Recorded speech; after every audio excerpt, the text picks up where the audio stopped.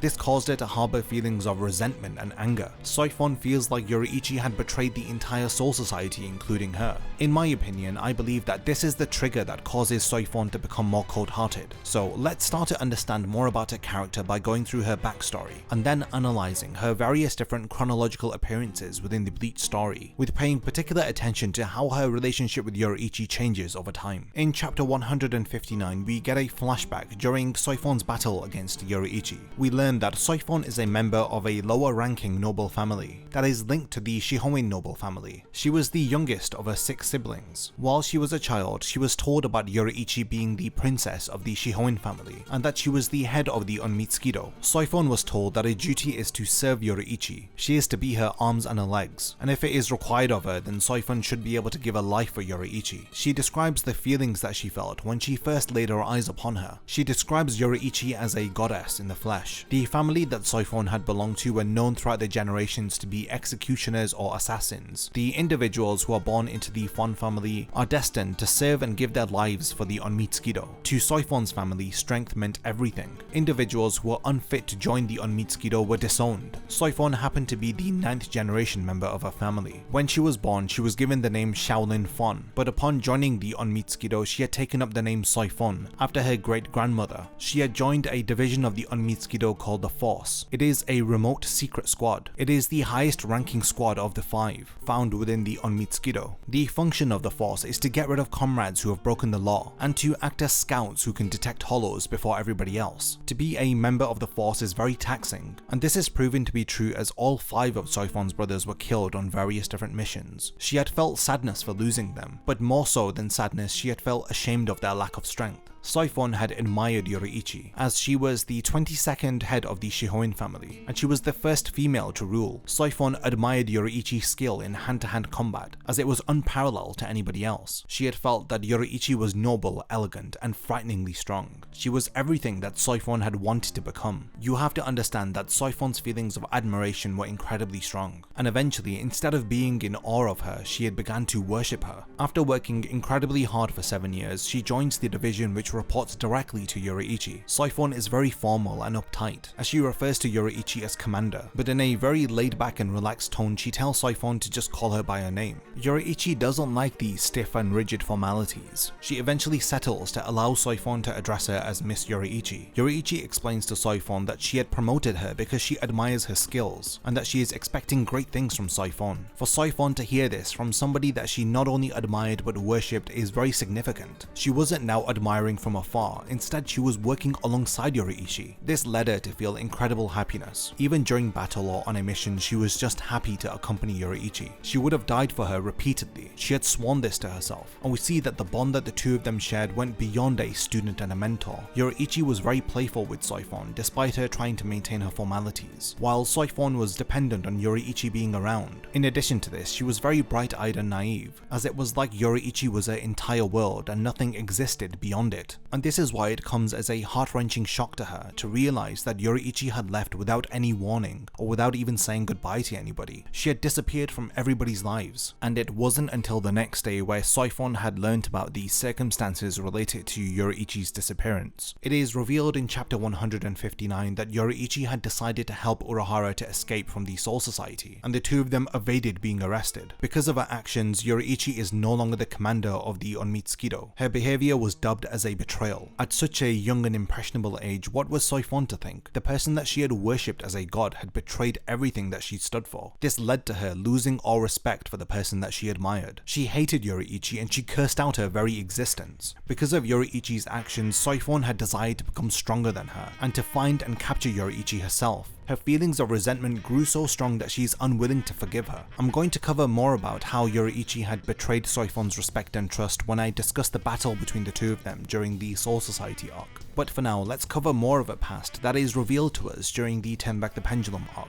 and even the Bleach character data book Souls. During the Turn Back the Pendulum arc, we see Soi-Fon working under Yoriichi in the secret remote squad. Yoriichi is informed that Unohana has gone to Maggot's nest without permission, but she appears to be quite laid back in her response, as she says that it is fine, allowing him to go wherever he wants. This causes Soi-Fon to speak out, but Yoriichi reassures her and tells her that it is fine, since they know Unohana won't be up to no good. Through the Turn Back the Pendulum arc, we learned that the Onmitsukido was not initially tied to the Gotei 13 2nd Division. We learned that the Shihoin family, which Yoriichi belongs to, is one of the 4 great noble families of the Soul Society. They possess Shinigami powers and have served as the directors of the Onmitsukido for generations. If the director of the Onmitsukido is appointed as a captain of the Gotei 13, then the two groups become closely tied. And this is exactly what happens when Yoriichi becomes the director of the Onmitsukido and a captain of the Gotei 13. Now the 2nd Division is linked to the Onmitsukido. This means that the 5 divisions of the Onmitsukido are now led by the seated officers of the 2nd Division. This is important to know because after Yoriichi had abandoned the Soul Society, all of these organizations which were working together under her had become separated. So Soi-Fon worked incredibly hard in order to unify all of these groups once again. We learn about this from the Bleach character data book Souls. I am aware that we get some additional filler material from Bleach episode 206, which focuses on Soi-Fon spying on Unohana, trying to prove to Yoriichi that he is lazy. But because this is filler and not really mentioned within the manga, I don't think that it is important to go into. The first time that we get to properly see Soi-Fon's character is within chapter 138 of the Soul Society arc, where she is questioned whether if it is right or wrong to carry out Rukia's execution. She states that she doesn't care whether if it is right or wrong, all she cares about is her honor and her duty as a captain of the Gotei 13. She believes that anybody who gets in her way is an enemy, and she has a firm belief that enemies must be killed, and it's a impactful introduction to her character, as we see this no-nonsense young lady. She even goes as far as to warn her own Lieutenant Omaida that if he would get in her way, then she would consider him to be her enemy also. Soi-Fon is among the captains who are present for the execution of Rukia. She expresses shock and anger as she witnesses Ichigo rescue Rukia and Ukitake and Shunsui destroy the Sokyoku. Within an instant, she recognizes fellow captains and other members of the Soul Society as enemies. We see this in chapter 153. When Isane is knocked out, we see her sister Kyone run to her aid, but Soi-Fon appears behind her. She throws Kyone to the ground and pins her down with her foot, referring to her as a dog. She describes her actions as dishonorable to the Gotei 13.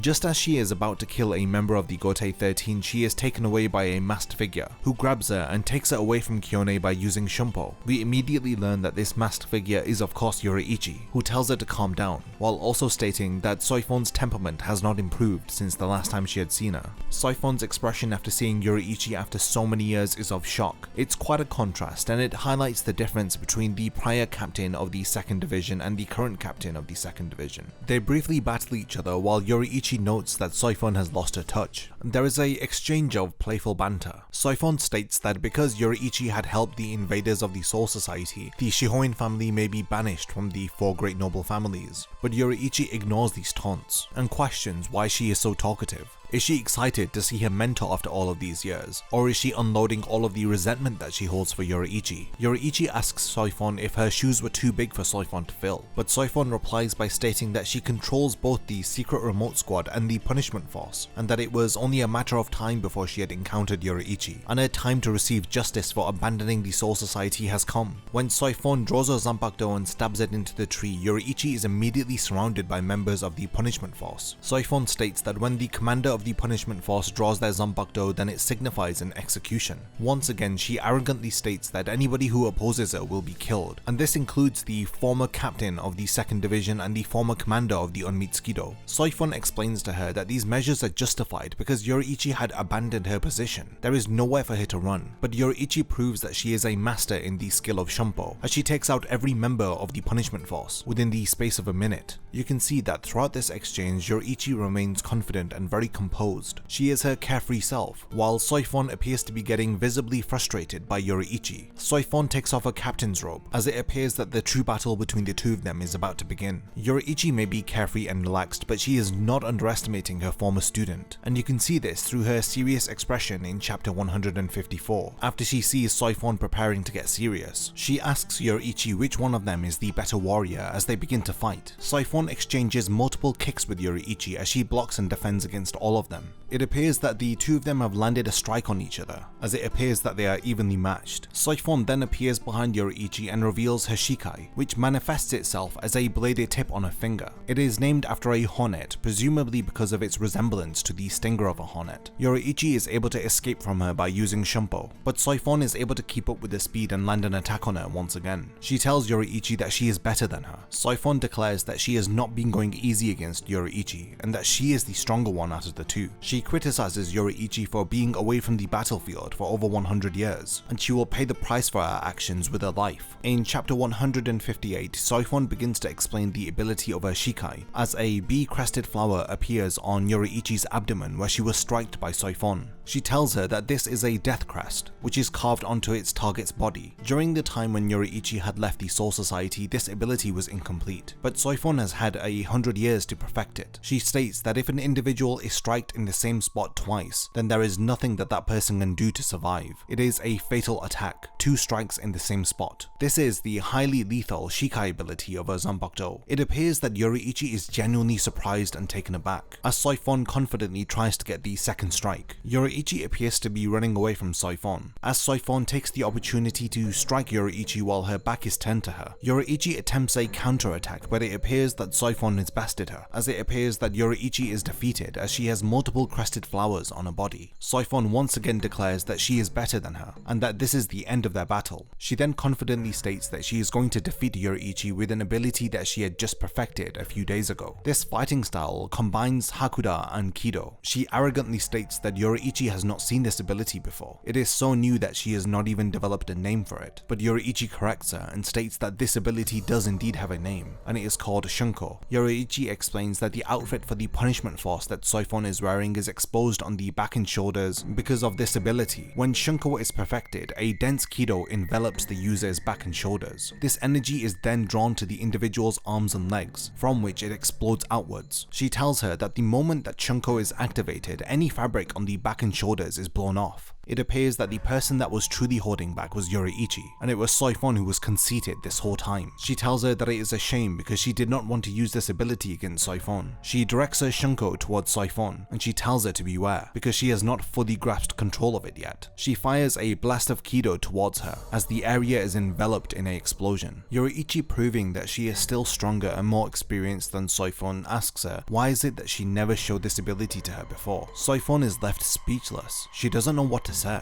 as Yoriichi tells her that she didn't tell her about Shunko because it was too dangerous, explaining that she is not ready for this ability yet. Soi-Fon tries to strike Yoriichi, still believing that she is superior, but Yoriichi stops her attack. She does so by neutralizing her Kido. Soi-Fon is angered by how easily Yoriichi was able to do this. She begins to struggle with accepting that Yoriichi is stronger. Allowing her emotions to overwhelm her, she continues to strike her, stating that she should have surpassed her. She assumes that for 100 years Yoriichi would have been isolated and not trained. This would have weakened her, and in that time Soi-Fon was training for those 100 years. She is baffled by how Yoriichi can stand before her still stronger. How is she able to so confidently outclass Soi-Fon, who had been working incredibly hard to surpass her former mentor for the past 100 years? After Yoriichi had left the Soul Society, Soi-Fon had lost all respect for her. She had sworn to surpass her. She charges at Yoriichi, stating that she betrayed her respect and her trust, but once again Yoriichi is able to neutralize her attack by using a punch which is powered by Shunko. Her fist falls slightly short of punching Soi-Fon, as she sees Soi-Fon finally breaking down. The tough, hard exterior finally cracks, and we see the naive girl that Soi-Fon actually is. She succumbs to her tears as she collapses onto her knees, questioning why didn't Yoriichi take her with her. You see just how much Soi-Fon had actually admired and loved Yoriichi. Her feelings of anger and resentment resentment harbored within her for 100 years. She was not able to look past feeling betrayed by Yoriichi. She had no idea why somebody that she respected and trusted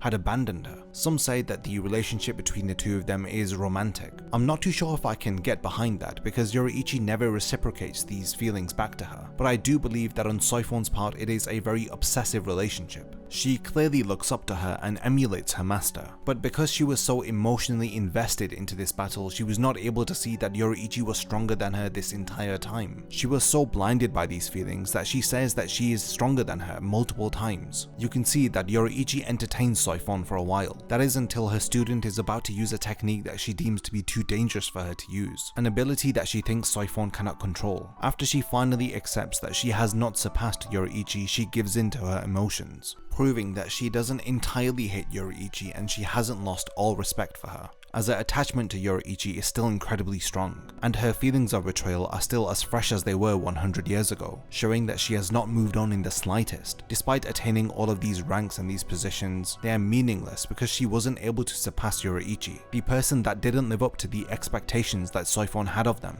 and for this reason she had sworn to become stronger than Yoriichi, but she was not able to. At the end of their battle, a vulnerable side of her character is finally shown, as we see her character regress from the commander of the Onmitsukido and the captain of the 2nd Division back to a student of Yoriichi, who was never really able to get over Yoriichi abandoning her. Throughout the entirety of Bleach, this is probably the lowest point of Soi-Fon's character, but aside from this, she retains her dominant stature for the rest of the series, as she demonstrates that she is no longer dependent upon Yoriichi, that she is a strong independent woman who doesn't need to rely on anyone for support, and it is for this reason that I believe that Soi-Fon is portrayed as one of the strongest personalities within Bleach, as she is very aggressive and self-reliant. Her strong character and opinionated nature often gets her into arguments with the other captains, but this is just who Soi-Fon's character is, and frankly it's a refreshing breath of fresh air to remember that she is still human, and under that strong character is a naive and innocent girl, somebody who had felt the raw emotions of betrayal and was never really able to get over them. We see all of this in chapter 159, and it's so easy to forget about all of this, especially when we see her later appearances. So when I look back at this moment, it really makes me appreciate a character a lot more. After the battle between Yoriichi and Soi-Fon, they are able to reconcile their differences, and this happens fairly quickly as they learn about the betrayal of Aizen. Both of them immediately arrive at Sokyoku Hill and try to apprehend Aizen, but ultimately they are not able to detain him, as Aizen, Gin and Tosen all escape from the Soul Society. The next time that we properly get to see Soi-Fon's character is during the Fate Karakura Town arc. She battles against the Arrancar Gio Vega, the Espada Baragan, and even teams up with the other Shinigami to group attack Aizen. During her battle with the Arrancar Gio Vega, she allows the Arrancar to have the upper hand in order to study the Arrancar's released form. This information will prove invaluable for when Soi-Fon is inevitably going to be fighting against one of the Espada. She knows that her opponent is weaker than her, so is taking the opportunity to study the enemy. She scolds her Lieutenant Omaida for stepping in and trying to protect her, because he didn't realize that Soi-Fon was holding back during the fight. She tells him that she has never told him to come to her aid. She has always taught him that the loss of a comrade is an opportunity, reminding him that the way of the Onmitsukido is not to get in the middle of two people fighting, but rather to stab the enemy from behind. In chapter 333, Soi-Fon decides to defeat the Arrancar, but she does so by demonstrating a method of assassination. Demonstrating the true difference in power between the two of them, she activates her Shikai and strikes the Arrancar twice, but immediately after the Arrancar is defeated, she finds herself facing off against the Espada Baragan. During a battle against the Espada, she tries to buy herself as much time as she can in order to understand the Espada's abilities, because every time she tries to attack Baragan, there's a change in space and time, as everything starts to move slowly. This is when Baragan tells her in chapter 356 that each of the Espada embody an aspect of death,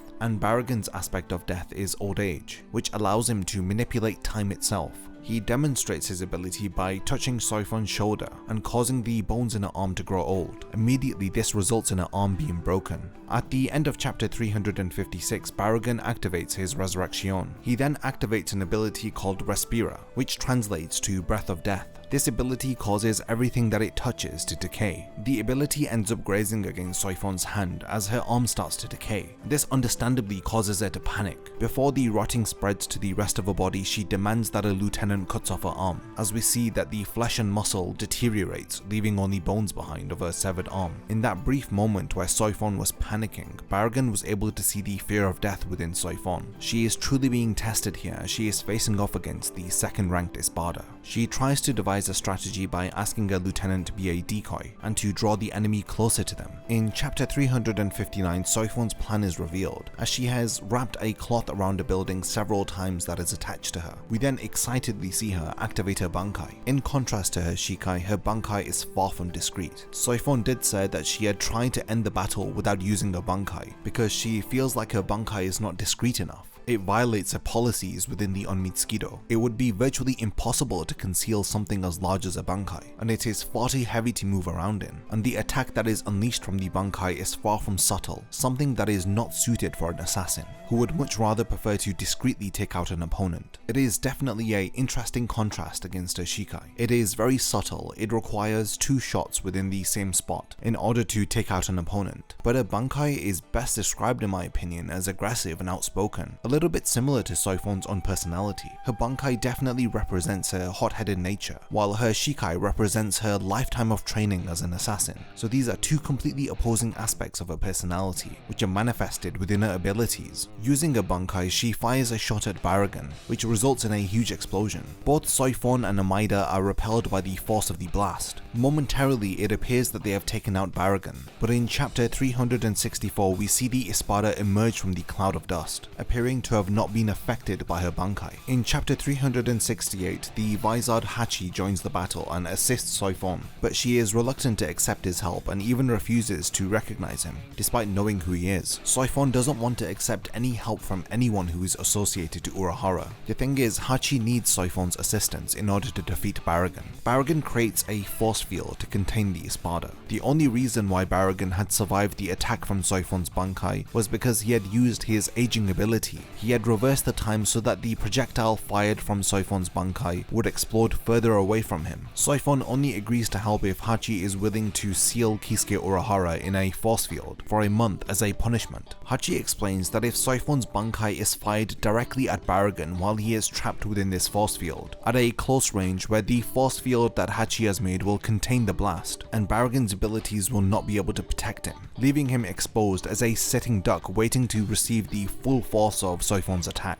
After firing this attack, Soi-Fon is understandably exhausted. She states that normally she is only able to fire her Bankai once every 3 days, but the fact that she has done it twice in 1 day, it was very taxing on her. But then she is shocked to discover that Byakugan had survived the attack. Both her and her lieutenant escape to safety while Hachi defeats Byakugan by using his own ability Respira against him. In chapter 389, after Ichigo arrives in Fake Karakura Town, she tells him to focus, because he will only have 1 chance to attack Aizen, and if he is continuing to be anxious or hesitant, then he is going to squander his opportunity. She reassures him that they are not fighting a lost battle. Nobody is attacking Aizen with the intention of giving their life. She tells him that they are fighting to live. They are fighting to save themselves, to save the lives of everybody, including Ichigo. She tells him to not fall behind and to keep up with their pace. In chapter 391, Soi-Fon along with Hitsugaya and Shunsui launch a counterattack against Aizen in order to successfully impale Aizen from behind. But of course, Aizen had tricked them into attacking Momo instead of himself. Aizen then takes the opportunity to knock out Soi-Fon and the other Shinigami, and they are pretty much out of commission for the rest of the arc until Aizen is defeated. The next time that we see Soi-Fon is in chapter 479 at the end of the Fullbring arc, where we see that the arm that was severed during her battle against Byakugan has been restored now. During the first invasion of the Quincy within the 1000-Year Blood War arc, Soi-Fon arrives on the battlefield in chapter 496 to battle against the Sternritter BG9. Along with Byakuya, Hitsugaya and Komamura, Soi-Fon is one of the 4 captains to have their Bankai stolen from them. During the aftermath of the first Quincy invasion, where the captains are dealing with the death of the head captain, Soi-Fon is the first to break down. She shouts at a messenger who has arrived to tell them about the status of Byakuya and Kenpachi. Eventually, Komamura and Shunsui calm her down and bring her back to her senses. In chapter 539, after having lost her Bankai, we see Soi-Fon training on top of a mountain in Sakura conclusion. She is undergoing intense physical training to make up for her lack of Bankai. In chapter 549, Soi-Fon appears to assist a lieutenant who is being attacked by the Sternritter BG9. She arrives having perfected her Shunko. Despite this, the Sternritter still has the upper hand as he has learned enough information on Soi-Fon's Shunko. After taking a pill developed by Urahara to hollowify her Bankai, she is able to turn the tables and defeat BG9. After she reacquires her Bankai, she fires a shot towards the Sternritter. After she is healed of her injuries, she doesn't really have any major appearances within the rest of the story. She is just there in the background and doesn't really take part in any major battles. So when it comes to my thoughts on Soi-Fon's character, I did mention at the start of the video that I didn't really like her character too much, but after studying and analysing her character, and in particular focusing on her past, I do have more appreciation for her. She is a great addition to the Gotei 13 captains that we have,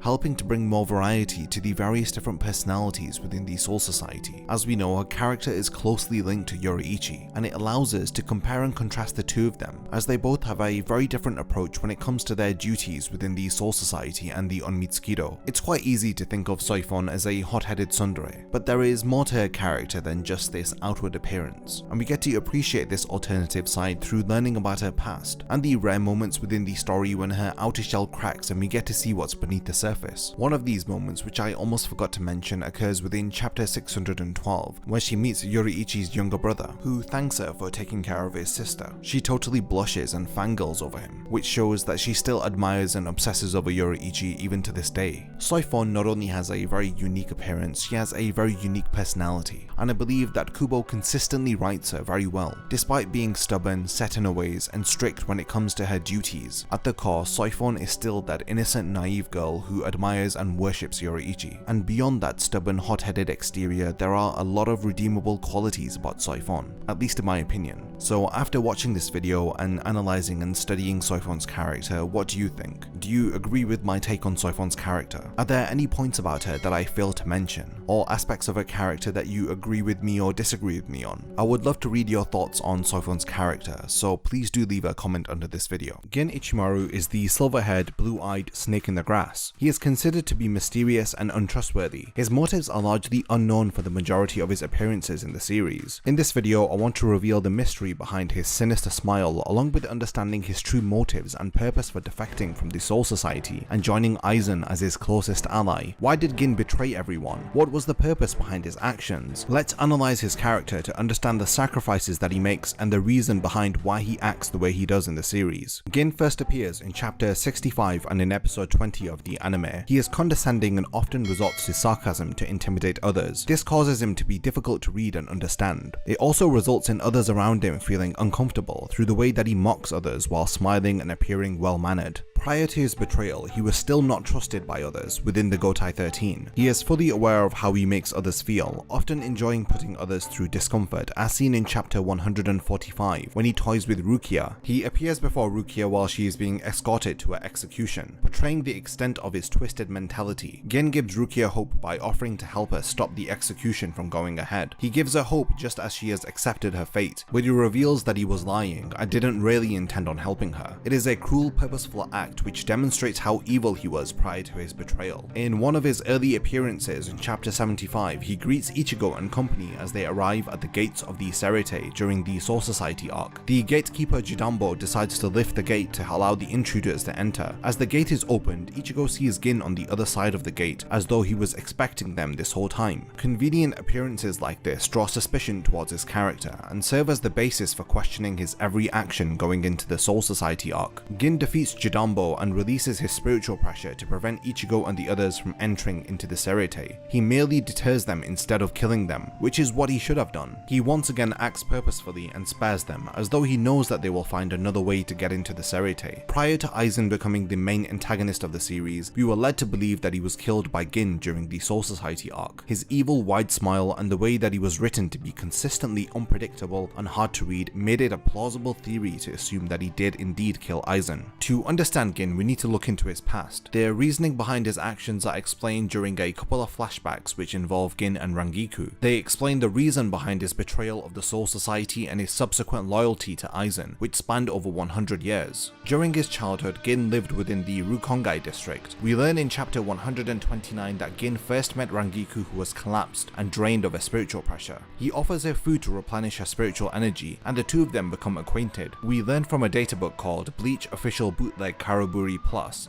which focuses on the Gotei 13, that Gin and Rangiku started living together after their first meeting. Their relationship is further expanded upon in chapter 415, which shows us a young Gin collecting wooden branches from the forest when he sees 3 Shinigami kneeling before a young Sosuke Aizen. We can assume that this flashback occurs while Gin and Rangiku were already living together. Gin sees the 3 Shinigami hand over an orb to Aizen. He then recalls that they were the same 3 Shinigami he spotted near to where he first found Rangiku, drained of her spiritual energy. He realizes that Aizen is their leader, and he had instructed them to use the Hokyoku to collect the energy from the citizens of Rukongai. From this single observation, he resolves to kill Aizen. Like a snake peering at its prey, through the bushes he sets his sights on Aizen, and patiently waits to strike him at the most opportune moment when he least expects it. Rangiku tells us in chapter 133 that Gin had a bad habit of disappearing without telling her where he was going when they were younger. This habit hadn't changed despite him now becoming a captain. Chapter 416 shows us one such occasion where Gin had wandered out without telling her where he was going. She followed his footsteps in the snow to find Gin wearing a Shinigami robe with blood on his face. He turns around to tell her that he has decided to become a Shinigami so that he may change things. He is driven by his desire to no longer see Rangiku cry, as she is one of the very few people that he truly cares about. They both entered into the academy together and trained to become Shinigami. Gin had graduated only a year after being admitted to the academy due to being a prodigy. He was assigned a position within the 5th division, of which Aizen was the lieutenant. The rest of Gin's past is shown to us during the Turn Back the Pendulum and Everything But the Rain flashback arcs. During the 4th chapter of the Turn Back the Pendulum arc, his desire to remain close to Aizen results in him killing the Shinigami holding the 3rd seated position within Squad 5. Aizen witnesses this and is impressed by the young Gin, choosing to offer Gin the 3rd seated position, while also willing to cover up that he killed a Shinigami. 9 years after the beginning of the Turn Back the Pendulum arc, we see Gin aiding Aizen in his holification experiments, appearing to have no issue with watching citizens of Rukongai undergoing forced holification. This, including him killing the 3rd seated position of Squad 5, is the beginning of Gin actively partaking in evil acts and tarnishing his own morality for the sake of gaining Aizen's trust. The young Gin appears alongside Aizen during the holification incident, which was such an impactful event that it resulted in several members of the Gotei 13 becoming Vizards, who were consequently exiled from the Soul Society. Gin is seen often with his eyes squinting, along with a sinister smile, which evokes feelings of unease and discomfort. It is difficult to interpret Gin with any ulterior motives, as he is a very convincing right-hand man to Aizen's plans. When Urahara and Tessai arrive to help their comrades, Gin is not surprised by their arrival and appears to have been anticipating them. After the Turn Back the Pendulum arc, we see Gin in the Everything But the Rain flashback, which spans from chapters 528 to 537. During this flashback, we see Gin, who is now older and appears to have become the captain of Squad 3. Despite having become a captain, he was still a reliable subordinate of Aizen's, following his every command. During this time, Gin was helping Aizen to locate the whereabouts of the Vizards, while also continuing their holification experiments. Gin observes Isshin battling with the hollow called White that Aizen had created. He comments on how Isshin's surprise involvement could disrupt their plans. When Aizen, Tosen and Gin arrive on the battlefield cloaked and concealed for a closer view of the battle between Isshin and White, Aizen attacks Isshin from behind. Gin notices that Isshin has knowledge of another enemy on the battlefield. Gin tells Aizen that Isshin is aware that someone other than the Hollow has just attacked him, questioning if it is safe to just leave him while he has knowledge of this, but Aizen dismisses Gin's concerns. Chronologically, before his first appearance in the series, he already aided in horrific acts, and in hindsight looking back at these events shows us how much he devoted himself to his desire for revenge. He did all of this just so that he could protect Rangiku's smile, despite now knowing that he had good intentions all along. It does help us to understand him, but it does not alleviate the air of mystery and discomfort that he brought about whenever he would make an appearance throughout the series. This is especially shown through how Gin enjoys making others feel uneasy and fearful of his presence. Now that we know about Gin's backstory and his motive for action, we can now analyze the additional information that Kubo provides about Gin through the poems he writes for him, as well as explaining the meaning behind the names of his abilities and Zanbakudo. Gin Ichimaru is featured on the cover of two Bleach volumes, volume 20 and 47. At the beginning beginning of these two volumes, there are two poems written about his character, which aid in our understanding of his mysterious nature. The poem in volume 20 speaks about the beauty and ugliness of love. Those who do not know what love is liken it to beauty. Those who claim to know what love is liken it to ugliness. Interpreting this poem from the perspective of Gin's character, we can assume that the poem is referencing the relationship between Gin and Rangiku. The first half of the poem speaks about people who seek love purely through an idealistic perspective, while love is painless and beautiful. The first half is for those who have never experienced love but simply desire to experience it. The second half elaborates upon the first by describing the perspective of those who have experienced love and have a better understanding of it than the idealistic dreamers do. Those who have experienced love liken it to ugliness. This is in reference to the lengths that someone would go to for the sake of their love. Applying this interpretation to Gin's character, we can understand that he has forsaken his morals, his humanity, and his beauty, all for his feelings of love. This poem features at an early point in the series, and we can see that it hints at Gin's toxic desire for revenge and his love for Rangiku, how something as pure as love can fuel his actions and result in him aiding Aizen. Through following his orders, Gin appears as an ugly villainous traitor to us, the reader, and the characters in the series who are oblivious to his true intentions. This is what makes his character feel so well written. There are hints dotted in the series regarding his relationship and past with Rangiku, and we only really have the veil lifted about his true intentions in chapter 414. It is very subtle, and the whole love aspect doesn't feel overbearing. It is subtly stated and allows for a great motive behind his desire for revenge. Kubo once again allows us to read between the lines and piece together a deeper understanding of his characters through the nuances that he writes into his manga. The poem in volume 47 describes the dilemma that Gin faces. If you became a snake tomorrow and began devouring people, if you roared your love for me with that mouth that you use to devour people, could I still say that I love you as I do today? This poem symbolizes Gin having come to the end of his journey, looking into a mirror, facing his own reflection, as he questions himself. He does this through questioning what if the roles were reversed and Rangiku had become the snake that devoured people, yet with that same mouth she proclaimed her love for him. Would he be able to say that he loves her too after realizing all of the wrong that she has done? Through Gin trying to see things from Rangiku's perspective, he is questioning if everything he has done for the sake of his love for her has been worth it. The price he has had to pay to protect her smile and ensure she would not cry anymore, was it all worthwhile? Gin is wondering if he could still say that he loves her and be accepted by her after betraying the Soul Society, being involved in killing innocent people and helping Aizen.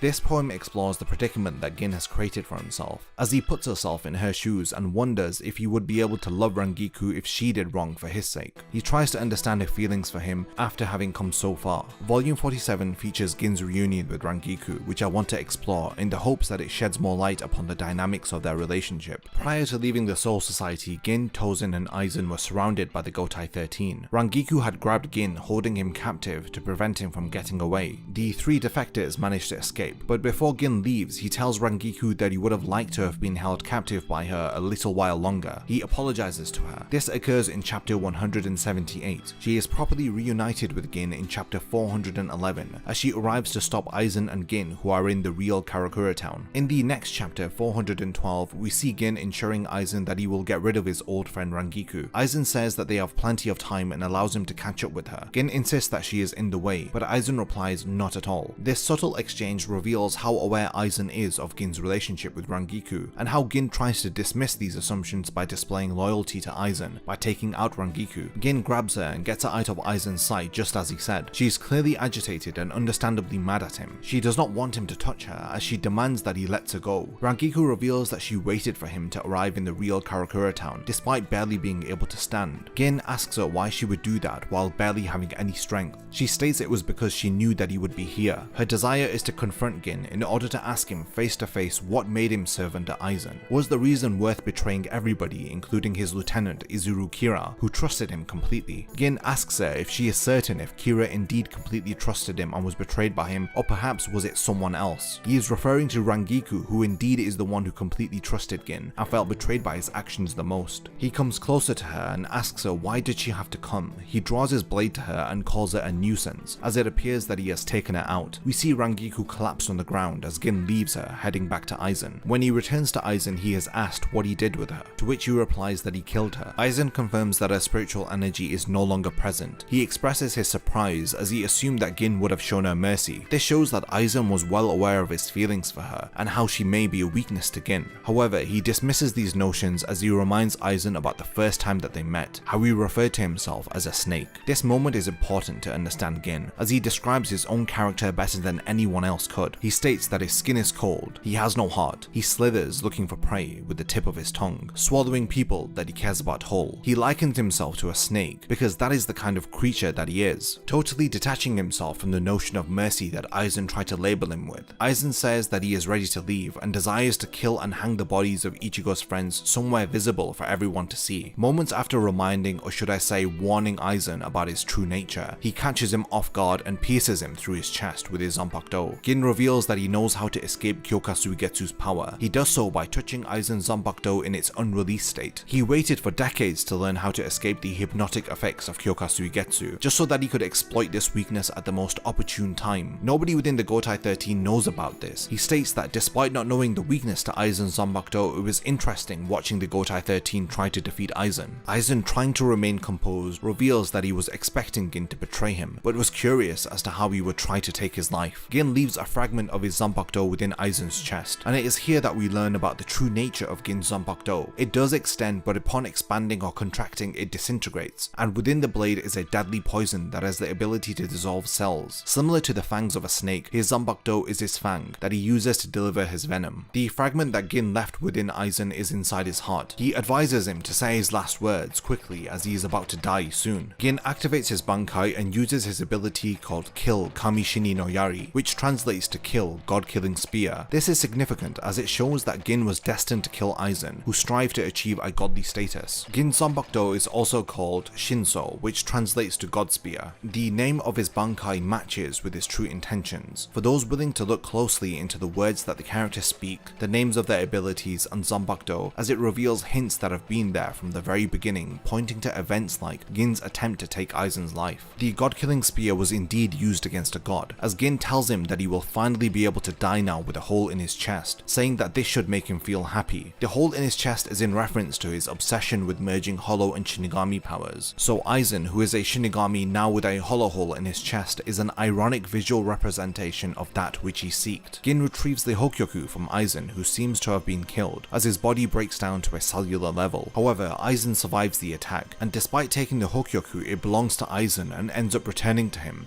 as he confronts Gin and cuts him down. You can see the anguish in Gin's eyes as everything he sacrificed and lived for fades to nothing. His efforts amounted to nothing. Gin tries reaching for the Hokyoku in a final futile attempt to stop Aizen, but he grabs his wrist and rips his arm off. He then impales him through the chest before throwing his body into a nearby building. Gin recalls back to the moment that he promised Rangiku that he would become a Shinigami so that he may change things, so that she won't have to cry anymore. It is incredibly emotional to see Gin defeated and on the brink of death, as we finally understand his motives, realizing just how misunderstood he was up until this point. Rangiku awakens to sense that Gin has been attacked by Aizen. We learn that he used a Kido spell called Hakufuku on Rangiku, which confuses and disorientates its target, resulting in them falling unconscious, explaining how he non-lethally subdued Rangiku before he returned to Aizen. She rushes to Gin. When he sees her, he feels regret that he could not return to her that which was taken from her. He does, however, feel relief knowing that he had the chance to apologize to her. Gin sacrificed everything till the very end. He made himself appear as a monster to everyone, including the one that he loved the most. His encounter with Rangiku before he attempts to kill Aizen answers the poem from volume 47. He realizes that Rangiku would not be able to accept a snake who devoured others with the same mouth that he declares his love for her. The question posed from the poem is answered through his realization that she would not be able to say that she loves him in return after everything he has done. She is crying while holding him in her arms, revealing to us how deep of a bond the two of them shared, and how tragic it was that he dedicated so much of his time for her happiness in order to prevent her from crying, just to see tears in her eyes as he is about to die. Through his dedication, he proved that he would have done anything for her, even compromising his sense of right and wrong. He is a complex character who really gave us a lot to think about through how he spoke and acted, convincing us of his sinister nature when in fact his intentions were good, and resulted in him dying for the sake of these intentions. In his final moments, he looks at Dangai Ichigo and sees the difference in the expression of his eyes. He no longer sees feelings of anxiousness, doubt, and fear reflected in his eyes. They appear stern and fixated. He describes them as being stronger. Upon seeing this, he feels relief knowing that he can leave the rest to Ichigo now. During the battle in Fate Karakura Town in chapter 398, Ichigo attacks Gin from behind, as they battle together for the first time since Gin first appeared and cut off Jidambo's arm back in the Soul Society arc. The two of them battle each other and exchange words, which help to shed some light on Ichigo's understanding of Gin as a character, and what Gin perceived about Ichigo also. Ichigo reveals that during battle he understands his opponents through the crossing of their blades, further describing that he can sense why the person is fighting, or whether if his opponent is looking down on him or not. He says that he was not able to sense this from Gin, because during their last encounter Gin was not looking at Ichigo. They begin to battle as Gin describes Ichigo as a creepy kid, and understands why Aizen appears to be interested in him. This entire battle feels like Gin testing Ichigo out, assessing his strength and his mental fortitude. Chapter 404, Gin takes a break from fighting to talk to Ichigo. He states that it is inevitable that he and his friends are going to die now that Aizen has absorbed the Hokyoku. He can feel Ichigo's resolve being shaken as he manages to catch Ichigo's slip and indirectly admit that he will be defeated. This further wavers Ichigo's resolve. He continues to tell Ichigo that he is weak and wonders if he was always like this, as he tells him that he was scarier back when they first clashed their Zanbakudo in the Soul Society arc. He advises Ichigo to just run away as he is disappointed by his lack of resolve. Gin continues to ridicule Ichigo and makes him come to realize how futile his efforts really are. He mentally breaks him here as he says that he is not a warrior, not a soul reaper, not a hollow, and not even a human. He questions if he can beat Aizen, who is too much for Yoriichi, Isshin, and Urahara. Can he really match their level of skill against an opponent as strong as Aizen? He doubts that Ichigo would be a worthy opponent, especially in the state that he is in now. He tells him to run away once more, and that he isn't interested in him anymore. Even Aizen would be disappointed to see him like this. He tells Ichigo that he knows he is scared because Ichigo can sense Aizen's true power, and how impossible it is to even fathom to defeat him. We see Ichigo utterly succumb to Gin's onslaught of words, which cause Ichigo to feel hopelessness, as he appears to be in anguish. This situation explains why Gin is so relieved later when he sees Dangai Ichigo, as the whole purpose of this encounter was to help Ichigo to come to terms with his fears, and to realize the difference in his power compared to Aizen's. Sure enough, Gin did plan to kill Aizen, but knowing that Ichigo was broken in the hopes that he would rebuild himself to be stronger was a great backup plan, which proved to work, as Ichigo returns with stronger, more determined eyes, far removed from the fear-induced doubtful eyes Gin had seen before. While analysing Gin's character, it is difficult not to mention the parallels that he shares with another silver-haired captain of the Gotei 13. Yes, I'm talking about Toshiro Hitsugaya. Both of them were gifted youths, considered to be prodigies for their ages. Hitsugaya especially, as he was the youngest Shinigami to become a captain throughout the whole history of the Gotei 13. As well as this, Aizen was involved closely with the two of them, in regards to how he manipulated Rangiku, who Gin was close to, and Momo, who Hitsugaya had grown up with. Through Aizen harming and manipulating them, it causes Gin and Hitsugaya to share a common desire to kill Aizen. However, the two of them fail at this task. The similarities, however, do end here, as the two of them take totally different approaches to enact their desire for revenge against Aizen. For Gin, wanting to kill Aizen came before everything else in his life. His desire for revenge was placed above his love for Rangiku, his honor as a Shinigami, and his sense of humanity. However, Hitsugaya did not neglect his bond with Momo. He openly expressed his concern for her, and remained within the Gotei 13, honoring his commitment as a captain, and did not commit any atrocious acts like Gin. During the battle in Fate Karakura Town, Hitsugaya had his opportunity to take out Aizen, but failed. Gin observed this and later tried to exact his revenge through his own way, which too failed. After Gin had revealed his true intentions, his character arc was completed. His purpose was fulfilled upon saying "kill Kamishini no Yari," which just so happens to be one of my favorite lines within Bleach. It is symbolic of the moment that Gin was able to get payback for what Aizen did to the one he loved, how he endured being loyal for over 100 years to the one who hurt Rangiku. The patience, self-restraint, and the sacrifices that he made for his purpose result in him being one of the most selfless yet selfish characters within Bleach. Selflessly, he wanted Rangiku to no longer cry, while selfishly allowing himself to be absorbed in revenge, to bring about his selfless desire. The mystery and complexity behind his character is the reason why Gin is still remembered to this day as one of the best characters to feature within Bleach.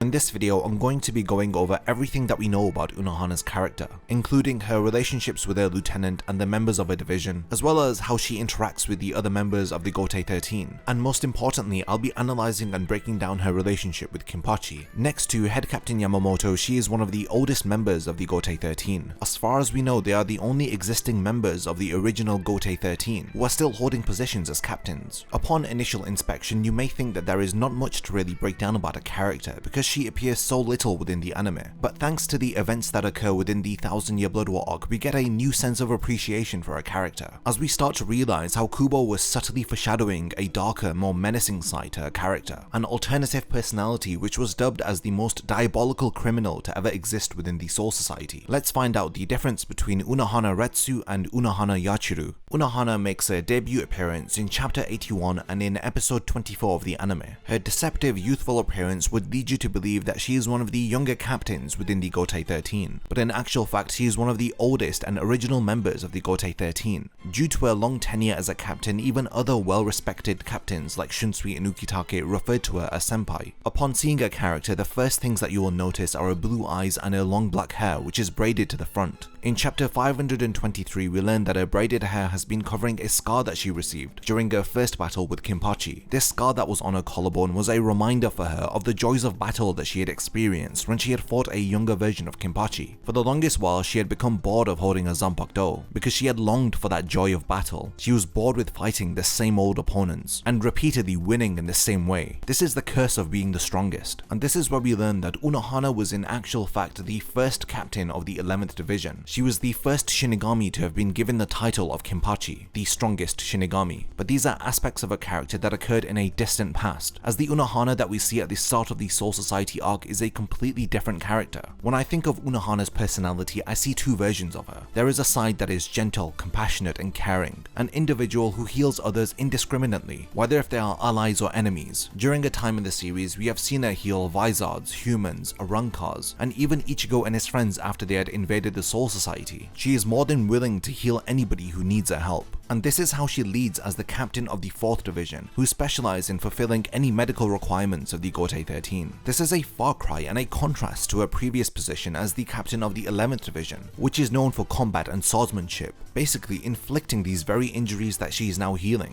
Despite having a past which is very combat-centric, we only see her battle one person within the series. As the captain of the 4th Division, she is very soft-spoken and well-mannered. She chooses to address everybody with respect, whether if they are her enemies or people who are younger than her or her subordinates. As the captain of the 4th Division, she has a strong sense of duty. We see this in chapter 128 when she reprimands Hanataro because he assisted the intruders of the Soul Society, which resulted in them causing serious damage to it. Unohana tells him that because he is a seated officer within her division, his aiding of the intruders cannot be overlooked. So after covering some basic points about her character, let's now look at the past of Unohana, and then delve into her early involvement into the Bleach story, as we analyze how Kubo foreshadowed an alternative side to her personality, one that was very different to the caring and gentle captain that we thought we knew. During the 1000-Year Blood War arc, we learn a lot about the past of Unohana's character. Before she had joined the first ever iteration of the Gotei 13, she was believed to be one of the most notorious criminals within the Soul Society. She had incredible command over Zanpakuto and had mastered several different styles, and it is for this reason that she had given herself the name Yachiru, which translates to 8,000 styles, which is of course in reference to the several different styles of swordsmanship which she had mastered. Yachiru Unohana was personally selected to become a captain by head captain Yamamoto. Among the captains of the first iteration of the Gotei 13, she was considered to be the best amongst them. During this time, she was the captain of the 11th Division. The very squad that Kenpachi Zaraki is now leading, she had founded. The values of ruthlessness and combat that the 11th Division are well known for were founded by Unohana, and it is for this reason that Unohana is referred to as the first Kenpachi, a title which is bestowed upon the strongest Shinigami. In chapter 517, when the royal guards arrive to take Ichigo and the others to the Soul King's palace, we learn that one of the royal guards, Tenjiro Kurinji, had taught Unohana everything that she knows about medicinal technique. When he meets Unohana again, he asks her if she has mastered all of the healing arts that he taught her, which she replies of course. The real reason behind why she had learnt medicinal techniques was so that she could heal herself, so that she could lengthen her time in battle. In chapter 524, we learn about the first encounter that Unohana and Kenpachi had, where a younger Kenpachi had fought Unohana and had felt fear for the first time. And during this battle with Unohana Yachiru, he had also experienced joy while fighting for the first time. This early encounter was so impactful for Kenpachi's character that he had started to admire Unohana. The true extent of the battle that occurred between the two of them is shown to us in chapter 525. We see Unohana wandering in the pouring rain around Rukongai, as one of her subordinates tell her that despite how hard they have tried to look for an opponent, they couldn't find anybody who was as strong as her. her, somebody who will truly satisfy her with battle. She had been trying to find an individual who would rival her strength, under the guise of eradicating vandals on the outskirts of Rukongai in order to maintain the peace within the Serite. Her search for a worthy opponent was so extensive that she had made a pile of dead bodies, which is a visual representation of the size of her dissatisfaction. Gradually, day by day, this pile of bodies grew larger. That is until one day a young boy had decided to stand on top of the pile, staring at her. With his eyes fixated upon Unohana, he charges at her. It was evident that the two of them were bored. They were bored of fighting the same old opponents and winning in the same old way. They were both wanderers in search for somebody who could satisfy their bloodlust, who could satisfy their urge for battle. The two of them were drawn to each other, and it was inevitable that they would meet one day. Unohana had no expectations going into this battle against this young boy. When he had first appeared upon the pile of dead bodies, she had looked at him with the same bored expression. She had no idea that he would make her feel the unparalleled joy of battling a worthy adversary. The young Kenpachi, upon seeing her, had immediately attacked Unohana on her collarbone. The fact that she was able to be cut by such a young boy resulted in her being able to enjoy fighting once more. But because of this battle from the past, a terrible consequence had occurred. Her encounter with a younger Kenpachi had resulted in Kenpachi restricting himself and putting limitations upon his own power. During their first battle, they had both felt incredible joy. Unohana makes an assessment of the young Kenpachi, as she says that all of his opponents up until that point were all weaker than him. He had not encountered an enemy who was able to test his true skills. His battle against Unohana Yachuru was the first time that he had encountered someone who rivaled his own strength. Unohana admits that against this younger version of Kenpachi, she was weaker than him in actual fact. Despite this fact, she was the first person that this young Kenpachi could have truly considered as an enemy. Kenpachi had become afraid of losing that which he had longed for. After encountering countless weak opponents, he had desired to fight against someone who could truly challenge him, and he had finally encountered Unohana. If he had killed Unohana during their first battle, then he would not be able to experience that same level of joy from battle ever again, and it is for this reason that he had subconsciously suppressed his powers. Unohana reveals that she was disappointed at her own weakness, which resulted in Kenpachi suppressing his powers. If only she was stronger during their first battle, he wouldn't have had the need to have suppressed his powers. Even to this day, Unohana admits that she is incredibly strong,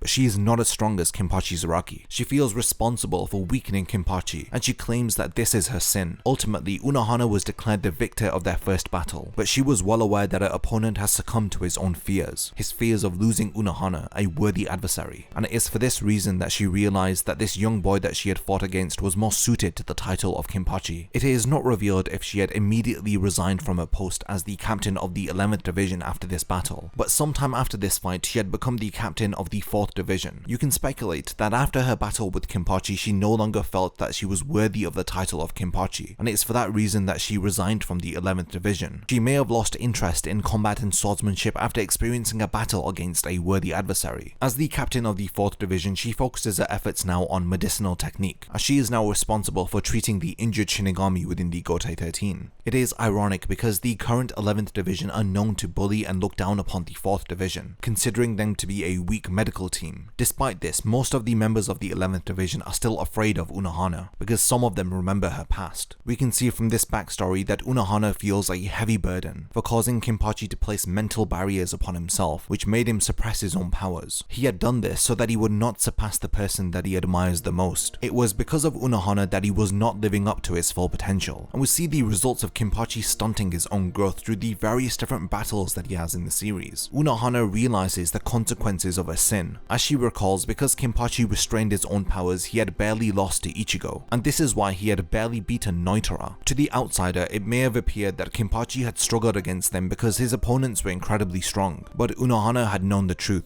She had known that it was because Kenpachi was limiting his powers to their very limits. Chronologically, the next time that we see Unohana is during the Turn Back the Pendulum arc, where she plays no significant role. The next time that we see a character and get to experience this alternative side to her personality is during the Soul Society arc. What you have to realize is that throughout the entirety of this series, this character who is so experienced in combat and is supposed to have learned 8,000 styles of swordsmanship only battles against one person, and that battle occurs in the 1000-Year Blood War arc. So who is the character of Unohana that we get to see from the Soul Society arc up until the Fullbring arc? This is the person that I'm going to now be covering, the Unohana that we know as the captain of the 4th Division. In chapter 109, she examines the supposed dead corpse of Sosuke Aizen. She confirms that the body is no longer breathing, but she does say something which may be overlooked by a lot of people. She says that they are looking into the possibility of a Gigai being used as a disguise, but without any investigation, for now they can confirm that Aizen is dead. She reveals this information to Tosen and Komamura. From that one line where she states that they are investigating the use of a possible Gigai, you can tell that she has her doubts about the death of Aizen. Looking at this retrospectively, you can see the years of experience that Unohana has. She may appear to be a simple healer to the first-time viewer, but if you have experienced the entirety of the story, you know the kind of character that Unohana is. It is evident that she had her suspicions about the death of Aizen, but this doesn't stop her from fulfilling her duties as a captain, as she orders one of her subordinates, Hanataro, to be imprisoned for aiding the intruders in chapter 128. In chapter 149, at Rukia's execution, the head captain tells her that he will pardon the intruders and let them leave the Soul Society unharmed. But Unohana's lieutenant Isane tells her captain that it is cruel for head captain Yamamoto to be telling Rukia this, because he has no intention of letting them live. But the more understanding Unohana tells her that the head captain is being compassionate, because at least this way Rukia will be able to be executed with some peace of mind. She won't be worrying about the fate of her friends in her final moments. This shows the insight that Unohana has and her ability to put herself into other people's shoes. As somebody who regularly looks after patients, she knows how other people feel, and I'm sure if she was in the position of the head captain, she would have done the exact same thing. In chapter 154, we see Unohana release her Zanpakuto. It is called Minazuki and it resembles a manta ray. The manta ray has swallowed several different Shinigami who have been injured at Sokyoku Hill. After she leaves the injured Shinigami to her subordinates to look after, she asks her lieutenant Isane to come with her to the Central 46 chambers. We can see that her suspicions of Aizen faking his death have come to fruition. She is well aware of where Aizen is, and it is for this reason that she is heading to the chambers of the Central 46. We see Unohana again in chapter 171 when she calls out Aizen as a traitor and refuses to refer to him as a captain anymore. Her expression is of deep concern. She reveals that she was well aware that Aizen had gone through extreme lengths to fake his own death. She deduces that he had used an elaborate doll to conceal himself. Aizen corrects her by saying that he didn't use a doll, but instead he had been using his Zanpakuto's ability Kyokasuigetsu to put them under complete hypnosis. Aizen had lied to them and the other Shinigami about the true ability of Kyokasuigetsu. For this reason, and in addition to Unohana having seen Aizen's Shikai, she had fallen for Aizen's Kyokasuigetsu. Maybe this is why she puts emphasis upon Ichigo not having seen Aizen's Shikai when they are traveling together from Hueco Mundo in order to go to Fake Karakura Town. She knows the extent of the advantage that Aizen has if an individual is under his Kyokasuigetsu spell, because she has experienced it herself. And this is why Aizen reveals to Unohana the extent of his betrayal, as he states that Kaname Tosen is also working alongside with him. Before Aizen leaves to retrieve the Hokyoku from Rukia, he does praise Unohana, as he states that she had examined his body far more thoroughly than anybody else, and this is because she had a hint of suspicion. This suspicion still existed even though she was under the complete spell of Kyokasuigetsu. When you think about it, this is an incredible feat, and even something that Aizen commends. If anything, it relays to us how much skill and experience Unohana truly has. After Aizen leaves, she asks her lieutenant to relay all of the information that they have learned about Aizen's betrayal to all of the other Shinigami. Meanwhile, she is focused on saving the lives of Captain Hitsugaya and Momo, who have been injured by Aizen. When she returns to Sokyoku Hill, she asks who is left to heal. Her subordinates tell her that Ichigo and Byakuya are the only people who remain to be healed. When she sees Orihime healing Ichigo, she is surprised by the ability that she is using. Her expression is indicative that Orihime has an incredibly powerful healing technique, so much so that she is comfortable with leaving Ichigo in Orihime's hands. In chapter 179, when she eventually starts to heal Byakuya, she tells him that he has been reckless. She is like the maternal figure of the Soul Society, as she scolds him for pushing himself to his limits. She then asks Rukia to come to speak to Byakuya. She is present while Byakuya is speaking to Rukia and revealing the reason as to why he had supported her execution. At the end of chapter 179, we see Unohana on the evening of Rukia's execution. After all of the events that have occurred that day, she is seen to be sat under the moonlit sky. This is the first time that we see her hair plaited from the back, but it is a very brief look, so we cannot really see the scar that is present on her collarbone. But either way, after spending time with Unohana's character within the Soul Society arc, it is very difficult to see her as a swordmaster. She is far too caring and compassionate, and I feel like this is a signature trait of Kubo, as he likes to surprise his audience by flipping his story or his characters 180. The last person that you would assume to have been in the position of Kenpachi would be Unohana. I say this because of her actions and her mannerisms, and in general how she is a passive pacifist. We have not really seen her angered to the point of drawing her Zanpakuto for combat. Instead, she draws her Zanpakuto in order to heal others. During the Huecomundo arc, Unohana is one of the captains to arrive to assist Ichigo and the others in Huecomundo. She clearly states that her purpose for arriving in Huecomundo is to heal the wounded, and not to get into any fights. I assume that the fighting has been reserved for Byakuya and Mayuri, who have also arrived alongside with her. In chapter 299, she tells her Lieutenant Isane not to pursue the enemy, as once again she emphasizes that they have not come here to shed blood. She does say something surprising next, as she states she's going to heal Chad and the Privaron Espada, who has also been heavily wounded. I said this earlier on in the video, and this scene clearly proves this, that she is indifferent when it comes to the individuals that she heals, whether if they are her allies or her enemies. In chapter 381, we see Unohana accompanying Ichigo back to Fake Karakura Town. On the way there, she asks Ichigo how it was like to face off against Aizen at Sokyoku Hill. He tells her that he was really strong and that he had beaten him without even using his Shikai. Unohana of course says that this is a good thing. While she is listening to Ichigo's response, her eyes have a subtle change. As before, she appears to look very concerned, but now she has a very cold and stern look to her eyes. A look that we get used to on a character while she is facing off against Kenpachi in the 1000-Year Blood War arc. With this cold and stern look, she tells Ichigo that it was a good thing that there was so much of a gap in power between himself and Aizen. She explains why it is a good thing that Ichigo hasn't seen Aizen's Shikai, because out of everybody in existence, Ichigo is the only person who is able to confront Aizen now. And this is because he has not seen the released form of Aizen's Zanpakuto, Kyoka